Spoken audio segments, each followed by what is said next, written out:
This is probably one of the most important videos you will ever watch in your entire life. Right now, I know it feels like we're on the brink of nuclear war, and people are scared. It feels like the world is falling apart. But I'm going to show you the science of peace at the quantum level, and that you actually, each one of us, individually and collectively, have more power than you can even imagine.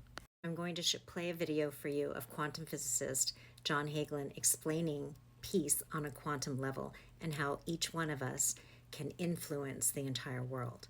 So I'm going to interrupt the video along the way to explain certain things in case you're not familiar with this information. And then I'm going to show you data showing this influence. It's called the Maharishi effect, if you don't already know it.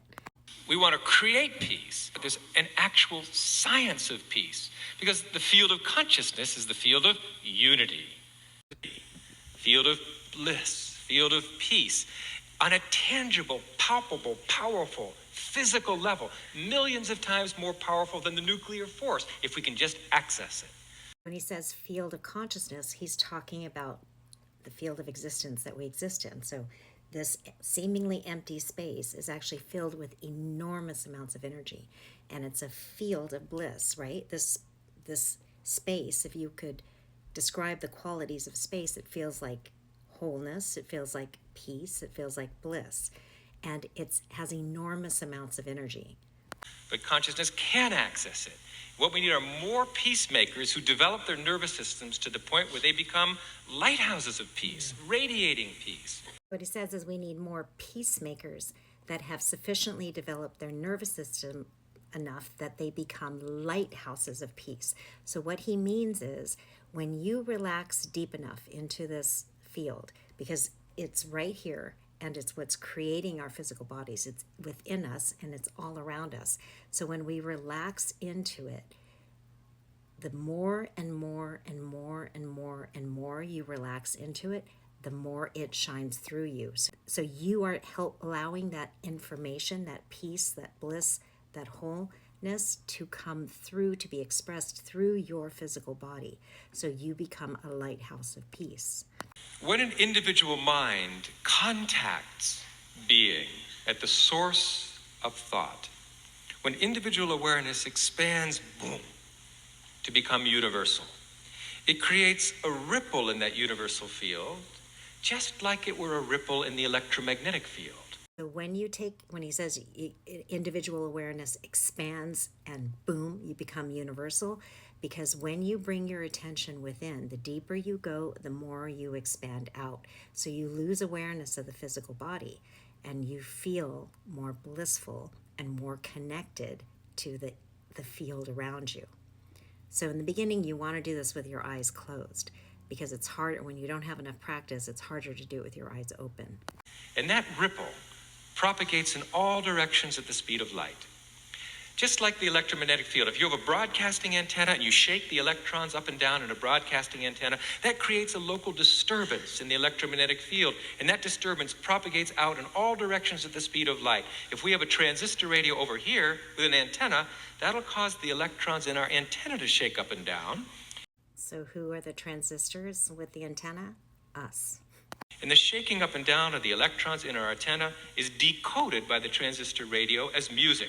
So information gets communicated through ripples propagating to the electromagnetic field. In the same way, we stimulate the more fundamental field of unity, fundamental field of consciousness. It creates a ripple that can be felt. The research shows that to have a really powerful effect, you need these ripplers rippling in close proximity to each other. And that creates not a ripple, but a tidal wave of unity, tidal wave of peace, tidal wave of coherence. This coherence, unity, peace gets communicated through the field of consciousness. So now he's saying that we need people in close proximity to each other. And yes, we can produce a really powerful effect that way, but we don't need to, because we're all contributing to the field. So if we all do it, if we're all individually at peace within ourselves, can there ever be war? No. So so don't let that be an excuse that you're not with a group of people. Just do it every day. That's why it's really important to understand that consciousness is fundamentally a field that we share, that underlies and pervades us all. And amazingly, Because the strength of numbers is such, it doesn't take that many people. And that's because, if you have two loudspeakers, like in a boombox, close together, and they're playing monaural sound, that means they're playing in sync, the volume of sound generated by two loudspeakers is 4 times the sound of one loudspeaker. 3 loudspeakers produces 9 times the sound of one loudspeaker if the speakers are close together. That's because those waves add coherently, producing a wave that's 3 times as high, but a wave that's 3 times as high has 9 times the power. The power grows as the square of the height of the wave.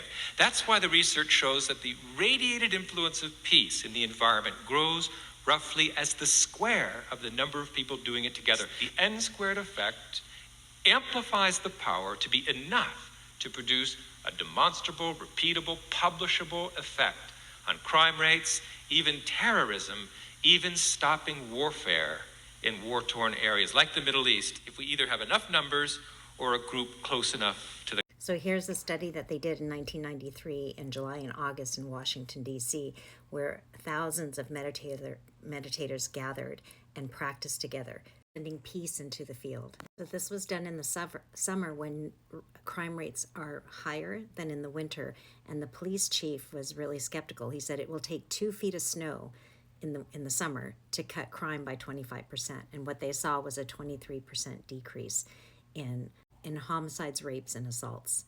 There's numerous other studies like this, and I'll share them in the future. So we all have a choice. We can either judge, we can criticize, and we can let that ripple out into the world, which then we get the mirror back, right? So we get war in our society. We get a society that isn't united, that isn't aligned, or we can send out peace. It's up to us. Understanding that within everyone is this light. And if you can just choose to see the light in everyone, instead of judging and condemning and sending that out into the field, just choose to see the light and send love into the field.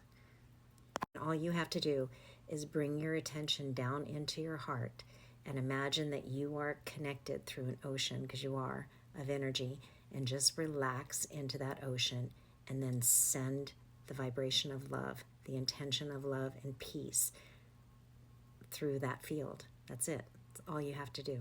If you like this content, please like, share so others can benefit. Really just share it so others will do this, because what we do right now really matters.